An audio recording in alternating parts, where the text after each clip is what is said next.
Hello friends and welcome back to the another live stream video. Thank you so much for joining today guys. Tonight we are talking about the story that has shaken the entire country. A shooting that took the life of a young National Guard hero and put another in the hospital. And now a growing controversy whether the accused gunman was radicalized right inside the United States. This isn't just the another headline.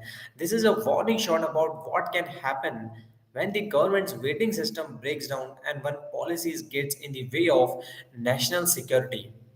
So, guys, last week in Washington, D.C., the two National Guard members, 20-year-old Sarah Backstrom and 24-year-old Andrew Wolf, was targeted and shot while serving their country. The alleged shooter, Ramanullah Lakanwal, an Afghan national who came worked with the CIA during the Afghanistan war, has now become the center of a political earthquake. And today's Secretary of Homeland Security, Kristi Noem, said something that stunned the nation. She believes the suspect may not have come radicalized from overseas but instead may have been radicalized here in the United States in his own American community after arriving.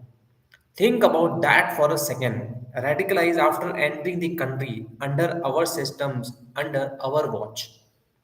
Noem didn't hold back. She blamed the Biden administration's waiting process for allowing Lakanwal into the United States through Operation Ellie's welcome.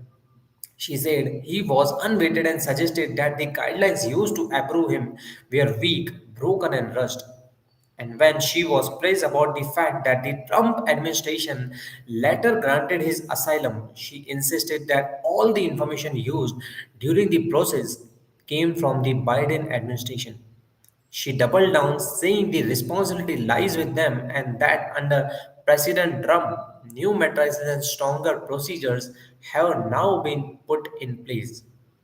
This is a political clash at the highest level, playing out while families mourn, while National Guard members demand safety, and while Americans ask, how could this happen? But this situation gives even more complicated. Former officials who worked on Operation Ellie's Welcome say the opposite. They insist these individuals were vetted thoroughly using biometrics, intelligence databases, and classified systems. They say many evacuees stayed for weeks or even months at third country processing centers where they were screened. ABC News even reported that the suspect was checked by the National Counterterrorism Center and nothing came up. He even worked with the CIA, which would have required deep waiting at the time. So, guys, we have now two competing realities. One side saying he was rushed in without proper review, the other saying every box was checked and he passed. And somewhere in the middle, a 20-year-old soldier is dead. A 24-year-old is fighting to recover. And the accused shooter may have changed inside America, not inside it. Senator Chris Van Hollen came forward today to push back against the norms narrative, saying there is no evidence that waiting failure caused this attack. He criticized the Trump administration, saying that all the asylum decisions are temporarily paused, causing it collective punishment against the people who risked their lives working with the US forces in Afghanistan. And he warned that sending them back now could be a death sentence under the Taliban. So now the order debate, immigration debate, national security debate, everything is exploding at once. And this is exactly how tragedy turns into a political battlefield. But here, what we cannot lose sight of. It's about the safety of our soldiers, it's about the integrity of the waiting system, and it's about discovering whether a man who once supported US forces truly turned against them after coming to our country. And if so, how many more cases like this could be hiding in plain sight? So, guys, tonight I want to say the names of heroes again. Sarah Backstrom, just 20 years old, full of promise. Andrew Wolf, 24-year-old, is now fighting for the future. They serve the United States. They deserve justice. They deserve the truth. Excuse me.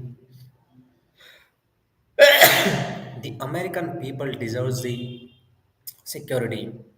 They live here for years, so they demand extreme security. And ignoring it is not an option. So, guys, stay with me. We are going to keep following the story. We are going to demand the answers, and we are going to stand up for our National Guard, our veterans, and every American who deserves protection from the threats, foreign or domestic. This isn't about the politics, this is about the safety of our country we all love.